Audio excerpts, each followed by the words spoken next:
Brought to you by Agilus Diagnostics. Health test की बात आती है तो मैं भरोसा करता हूँ India largest diagnostics company Agilus diagnostics. खुद को टेस्ट करते रहो। गणेश पांडे जी हमारे बीच हैं। संभवतः दशक से अधिक समय बाद किसी सार्वजनिक मंच पर उनकी उपस्थिति है।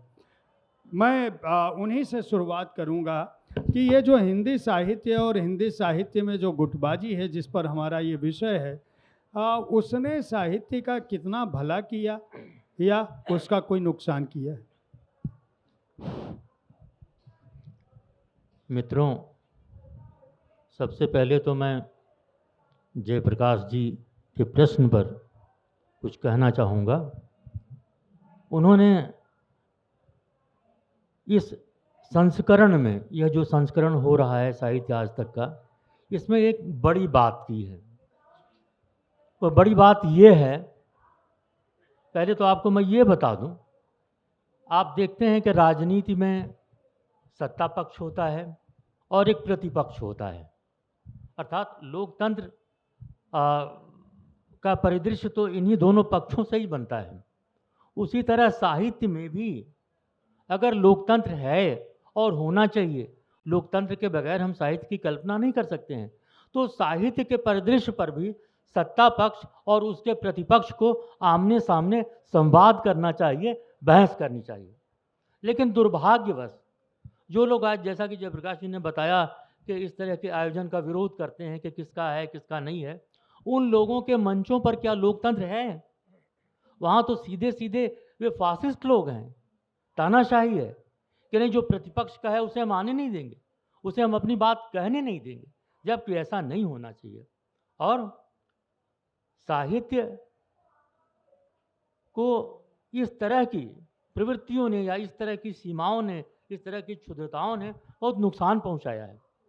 और जो हमारी आज की मुख्य धारा है, दुर्भाग्यवश उन्हीं लोगों की मुख्य धारा है, या उसमें वही लोग सक्रिय हैं और आगे हैं और उसके कर्ता धर्ता हैं जिनका साहित्य के लोकतंत्र में विश्वास नहीं है।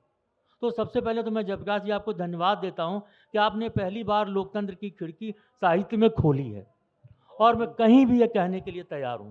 धन्यवाद। अगर ऐसा नहीं होता तो मेरे जैसे लोग नहीं आते जी। और भी लोग हैं, मैं कोई अकेला नहीं हूं, और भी लोग हैं। तो दूसरी बात ये, साहित्य की जो मुख्य धारा है, वो मुख्य धारा बनी कैसे? क्या कोई अकेली चीज़ है? नहीं नहीं, अकेली चीज़ नहीं है। जैसे राजनीति में आप सत्ता पक्ष देखते हैं, जो सत्तारूढ़ दल होता है, उसी तरह से साहित्य में मुख्य धारा होती है। साहित्य की सत्ता उसे संचालित करती है, और उस साहित्य की सत्ता के कई केंद्र होते हैं जिन्हें हम शक्ति केंद्र कहते हैं, और असंख्य गुट हैं देश भर में। लेखकों के असंख्य गुट हैं, एक एक शहर में 4-4 गुट हैं, और यहाँ तो खैर बड़ा शहर है, न जाने कितने गुट होंगे। ये गुट जातियों के आधार पर बनते हैं, ये गुट प्रांत के आधार पर बनते हैं, कोई यूपी का है, कोई बिहार का है, कोई कहीं और का है। ये गुट विचारधारा के आधार पर बनते हैं। और इतना ही नहीं, संपादकों और लेखकों के भी अपने गुट होते हैं। कोई भी प्रकाशन हो, वो चाहे बड़ा प्रकाशन, सबसे बड़ा प्रकाशन क्यों ना हो, वहाँ के भी संपादक अपने गुट के लोगों को छापते हैं, उन्हीं के कविता संग्रह छापेंगे। दूसरे प्रकाशन के लोग भी अपने गुट के लोगों को छापेंगे, दूसरे गुट के लोगों को नहीं छापेंगे। ये सब संकट है। लेकिन इस गुटबंदी को तोड़ने का तरीका क्या हो सकता है? संवाद हो सकता है, बातचीत हो सकती है। और सबसे बड़ी बात तो ये है कि जो हमारे पाठक जानते ही नहीं है कि ये जो साहित्य की सत्ता जिन हाथों में है, ये लोग चाहते ही नहीं है कि आप तक साहित्य पहुँचे। सरकार तो कोई योजना बनाती है तो वह आप तक योजना दिखती है, सिलेंडर दूसरे के घर दिखता है, आवास बना हुआ है वह दिखता है, लेकिन क्या साहित्य आप तक पहुँचता है? साहित्य को पहुँचाने का माध्यम क्या है? भाषा है। कोई भी लेखक अगर अपने लिए नहीं लिखता है, जाहिर है कि कोई लेखक अपने लिए लिखता ही नहीं है। अपने लिए लिखता हो तो उसे लिखने की क्या ज़रूरत है?